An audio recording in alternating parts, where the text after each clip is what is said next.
What is up, my friends? You are very welcome along to Thursday evening's Anfield Agenda News Roundup.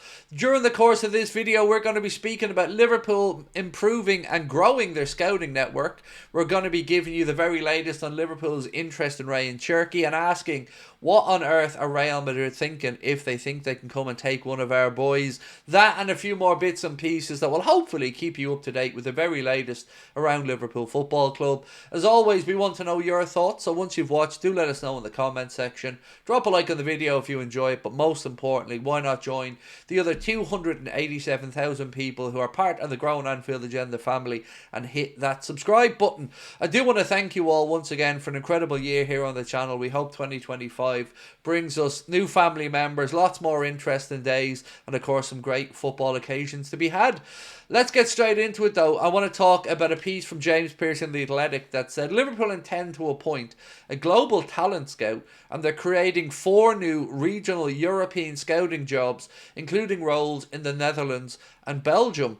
This one will be very interesting, and of course Arne Slot will want to have his foot very much planted in that Dutch market. So look, I'm all for Liverpool improving the scout network, adding in new faces, but it has to of course come in the end with Liverpool bringing in the best of young talent, or I guess maybe underappreciated talent from around Europe. And if that's the case, then brilliant. I mean, as I said, Liverpool have a fantastic analytics department, and if we can improve the scouting department anyway, I'm sure that will only benefit the first team moving forward. So Florian Plettenberg put something out yesterday that first of all made me laugh, then it made me angry, then it made me laugh again. But basically, it's about Real Madrid's interest in Ryan Gravenberch. So this piece here said, Ryan Gravenberch is currently not considering leaving Liverpool. Well, really? Shock horror. I mean, the club that's actually getting him to play well, giving him opportunities and allowing him to show the world how good he is. He's not planning on leaving, Florian. That's wonderful news, that. Almost as if you're stating the obvious. But he does go on to say, the 22-year-old is a key performer and a leading player for the team. Currently, there are no plans discussing a transfer in the winter or the summer. And saying, being told that Liverpool have no intention of pursuing a swap deal involving Arlie and Tchouaméni. Of course we wouldn't, because we have Ryan Gravenberch. Why would we want to swap him for an inferior player?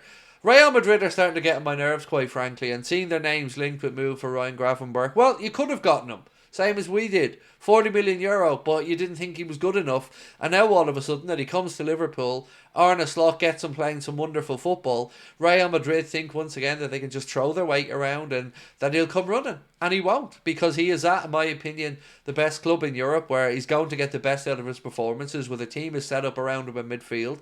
And I just wish that they'd go away, because I'm sick of reading about them. Every time we get a player and they start doing well, Real Madrid's name gets bandied around like they've some God-given right to just come in and cherry pick who they want. Gravenberch's going nowhere. So, unfortunately, Mr. Florentino Perez, you're going to have to take a big L on that one. That's my take on that anyway. But, of course, I want to know what you guys think, so feel free to let me know in the comment section. Little bit of a mad one this, but a report in Spain from Sport has suggested that Liverpool are set to rival Manchester City, Spurs for Real Valladolid's Raul Moro. He's a left winger to the best of our understanding, and he is available for between 4 and 10 million euro. And I still don't understand why we're continuously being linked with wide players. There's another link coming up later on this evening to a wide player as well as CHERKI, who we'll speak about in a minute. It is madness, but look, 4 to 10 million euro. So if he is bought, fair to say it would be on the cheaper side of things anyway. But I don't know much about Raul Moro, so if any of you guys have watched Valladolid this season and know anything about him, please feel free to let me know in the comment section, as it would be much appreciated. Right, so a report today, LFC Transfer and Post, to say at Santi_J_FM, Liverpool are working hard behind the scenes to sign Ryan CHERKI in January. And look, I can understand this link, and I would say there's probably credibility to it because it's been mentioned by many outlets. But when I say I understand it, I mean the profile of the player, the fact that Leon probably need to sell to free up some money. But what I don't understand is, where would he fit in to what we have at the minute? He wouldn't be a Darwin Núñez replacement, let's get that right. Not the right type of player. More of a Felipe Coutinho-esque, probably. More of a Harvey Elliott, in all honesty. So I don't understand the links. I do think, obviously, Liverpool want to keep tabs on all young talent all around Europe, and he is a young, talented footballer, and If I thought we had a space in the squad, then this would probably be a very different conversation. But I just don't know where we would put him in this squad. So if you guys have any thoughts on this, again, feel free to let me know in the comment section. I wouldn't be against it. I just don't understand why. And it's not just one outlet that are putting it out there. It's been multiple over the course of a few months now. So I think there must be some substance to it somewhere. At least Liverpool must be keeping an eye on him. But again, I just struggle to see where we would fit him in. So over to you guys in the comments to let me know, one, what you think his quality is. Two, would you be happy to see him at Liverpool? But most importantly, where would he play? So, Mohamed Salah, speaking on the 8th of December, said, "I don't know yet about his contract. My contract expires at the end of the year, so I still don't know what will happen. I look at my options, but I haven't made a decision yet." Now, I have to say, after speaking with David Lynch earlier, and again, talking to a few other people, I feel very, very confident that Mohamed Salah and Virgil van Dijk are at the point where we're going to see those announcements in the next week or two. And we're going to see, well, I hope before Christmas, certainly. It'll be a lovely Christmas present to everybody, but I think we're getting to a point now where we don't really need to be too concerned about those, and the kind of murmurings around Trent are sounding a bit more positive as well.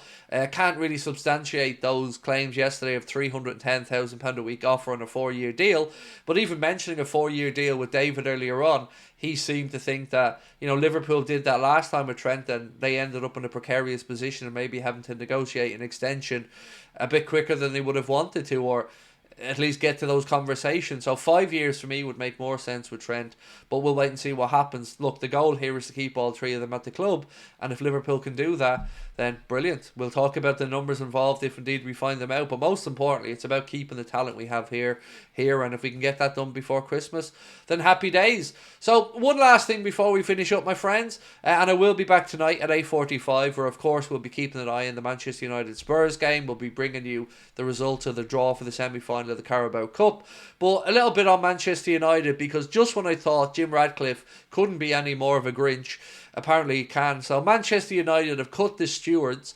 £100 bonus and the £50 cash prize for Steward of the Week as Ineos continue slashing costs.